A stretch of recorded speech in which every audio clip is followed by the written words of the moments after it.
All right, I've got to be real with you. I was wrong about Spirit Airlines, but not in the way that you probably think. The stock actually did what I expected it to do until Spirit pulled one of the most unusual and unexpected moves that I've seen in almost all of my years of investing. If you were holding on to Spirit Airlines stock like I was, and now you're wondering where your money went, this episode is for you. I'm talking about exactly what happened, why I made the call that I did, and what you can learn from it so it never happens to you again. We getting money, money, money. When Jameer sharing gems with her getting money, money, money. Getting a line, growing money and getting money, money, money. It's your life, trying to get more life. Money. So not too long ago, I posted an episode where I shared 5 companies that I was investing in personally. Companies that I believed in, and I put in my own money into every single one of those. And I'm still invested in 4 of them. But the one that's no longer in my portfolio is Spirit Airlines. When Spirit Airlines filed bankruptcy, their stock plummeted to 15 cents per share. And I saw an opportunity. I believed that they were going to bounce back. And for a while, they did. The price climbed from 15 cents a share all the way up to 78 cents a share. And before it got there, I told you to keep your eyes peeled for it when it was right around 40 cents. So the initial call was a solid one. People who got in at that time, they saw some serious gains with only a little bit of money invested. But then came the plot twist that no one could have expected or seen coming. Spirit Airlines made their own decision to completely restructure their company and go private, meaning they removed themselves completely from the stock market. Now, here's what that means. Once a company goes private, regular investors like us, aka retail investors, can no longer buy, sell, or otherwise trade that stock, or even access it. This is not to be confused with a company being delisted. Spirit did not get delisted. Delisting happens when they get kicked off the stock market, usually because of consistent violations or extremely poor performance over time. That is not what happened here. So when Spirit filed bankruptcy, they immediately put a plan in place to pull themselves out of that hole. And they were doing a really good job with that. So much so that they ended up getting offers from competitors like JetBlue and Frontier to merge. But Spirit actually declined all of those offers, which was an indication that Spirit believed that they could do better financially on their own than if they merged with one of their competitors. This was a very strong and super positive sign. And like I said, further research showed that Spirit released a solid and viable plan to emerge out of bankruptcy by March of 2025, a goal that they actually met. On top of that, they received a $350 million investment. Nobody is investing $350 million into a company that they believe is going to go belly up. Again, all excellent indicators that Spirit stock will continue to rise as it already was doing. And it did rise until they, on their own accord, made the unprecedented decision to remove themselves from the stock market and no longer be made available to retail investors like you and I. But here's the thing. Spirit, as of this time, can actually still be traded, but not by you or me. The only people that can trade Spirit stock right now are bond holders. And those aren't everyday investors. They're institutions, hedge funds, accredited investors with really deep pockets and inside access, which the majority of us do not qualify for. So once I got the news that Spirit was potentially going to go private, I naturally jumped into action because I always want you to win. I posted on my YouTube community page. I posted on Instagram. I posted on Facebook. I sent emails out, and I went into my Rich Friends membership group and dropped alerts there as well. I said, y'all,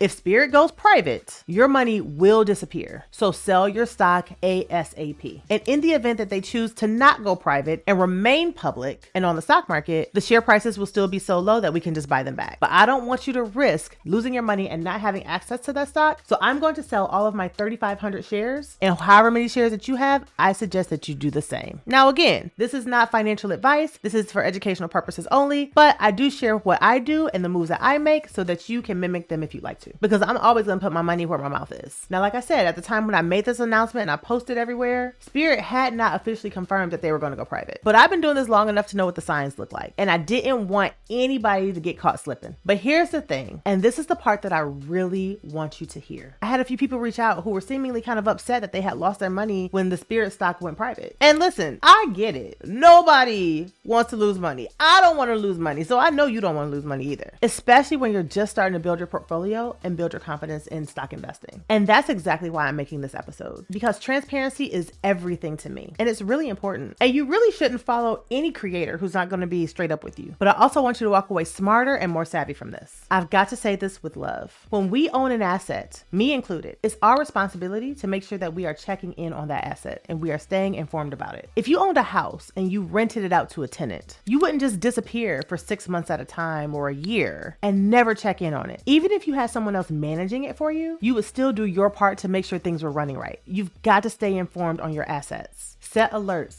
Read the news, watch earnings. You don't have to be glued to it every single day, but you can't go completely AWOL either. And this is exactly why I'm always telling you that you need to join My Rich Friends. Unfortunately, none of us get to control the algorithms on social media. Although I posted on Facebook, here on YouTube, posted on Instagram, all those platforms are going to show you what they want you to see. We don't get to choose what shows up in our feed. You know as well as I do that you could be following somebody and you could see their content every day for weeks at a time, and then suddenly they don't pop back up anymore. And then later on, they'll start showing up again. That's why I keep encouraging you to join My Rich Friends, because I have control over that. Everyone who is a member of My Rich Friends got the memo, and they sold their shares well before Spirit went private, because there's no social media algorithm to contend with over there. Nothing that's stopping or preventing them from getting the information that I'm sharing with them or negatively impacting or controlling their feed. So even though I posted in multiple places, if you weren't a member of My Rich Friends, there's a possible chance that you didn't get that information. And I got messages from them saying they got the memo and that they sold their shares, but a number of people didn't. And I don't want that to be you. So let's talk about protecting yourself moving forward. Here's some tips to make sure that this kind of thing doesn't catch you off guard again. First, set up Google alerts. Anytime there's news about a company that you're invested in or interested in, you will know immediately. By the way, because of Google alerts, I know that Spirit actually plans to relist themselves on the stock market sometime in the future. I don't know when yet. They haven't announced it, but I know it's on the radar. Also, because of Google alerts, I knew that they were considering going private. And that's again when I sprung into action and told everybody that I could, that this was happening. Hopefully to make sure that everyone could sell their shares in enough time. Anytime you get news about a company that you're invested in or interested in, just stay glued to it. Have it just come to you in your inbox and you will stay abreast of what's going on with your investments and your assets. Second, I want you to check your portfolio monthly. Even just a 5-minute review can save you a whole lot and help you catch anything that might seem off. Next, read company updates, especially for stocks that are volatile and under $5. You can get these